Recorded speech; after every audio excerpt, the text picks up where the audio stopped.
everybody, this is Michael Jake. I wanted to shoot a quick video for you to kind of demystify what's involved in an assignment of contract. And that's typically how I do the majority of my wholesale deals.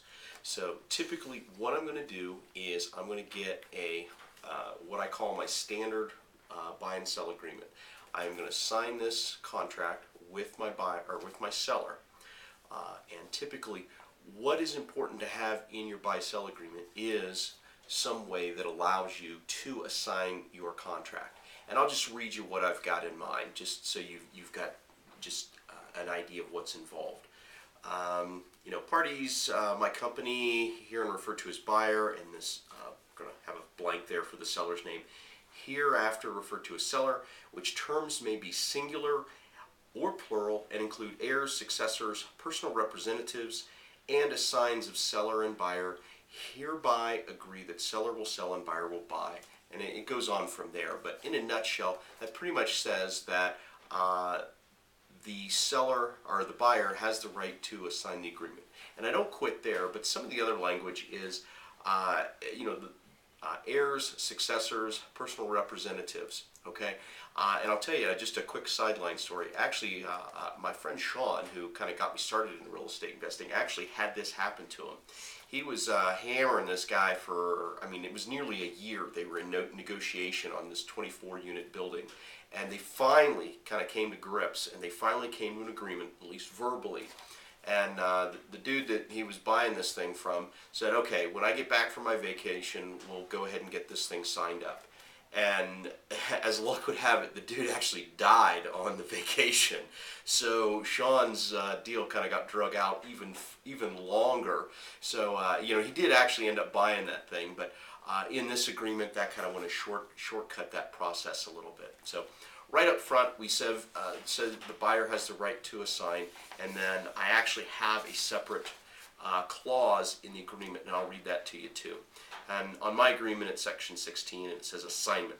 Parties hereto agree that buyer shall have the right to assign this agreement, and the terms and provision hereof shall be binding upon and inure to the benefit of parties hereto, their successors, representatives, heirs, and assigns. And there it is, about as ironclad as you can get. That gives me the right to take this contract and assign it to whoever I want. Now, once I find my buyer, typically step one, and if you look just real quick, I've got another video I'm going to post either today or soon of a walkthrough of a typical junker, and it actually happens to be this contract that I've got in my hand, and that'll give you an idea of how to quickly estimate the repairs. Different topic, but you'll actually see the house. And what I did, another little clause I have in here in my agreement that allows me access to the property. It allows me to put a sign and or a lockbox on the property and show people. Now typically I say it's either going to be my partners, investors, and or contractors, and I make sure I just don't do that. I make sure my seller understands that. So I've had several people look at the property. I didn't go out there and do it. I got a buyer that raised his hand, said he wants it, and then ultimately this is what we do. This is the only other fancy piece of paper that we have, and that's called the assignment of contract for purchase and sale. And that just simply identifies the date. Right here we've got the date of the contract, this contract that I filled out.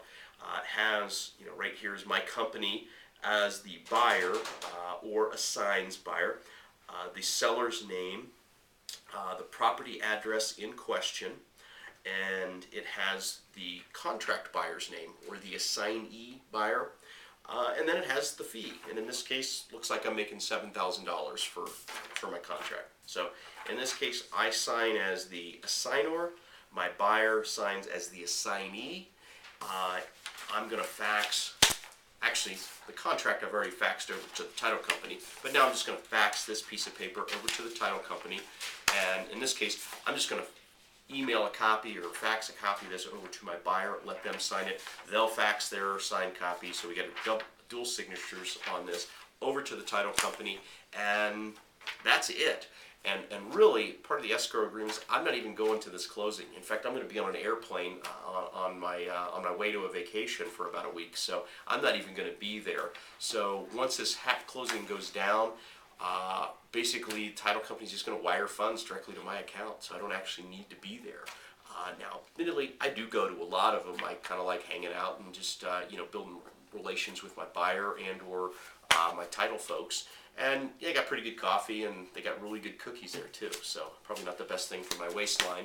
But anyway, whether you want to go to a closing, whether you don't want to go to a closing, that's how you can get an assignment, a contract deal done. So hope that was helpful for you. This is Michael Jake.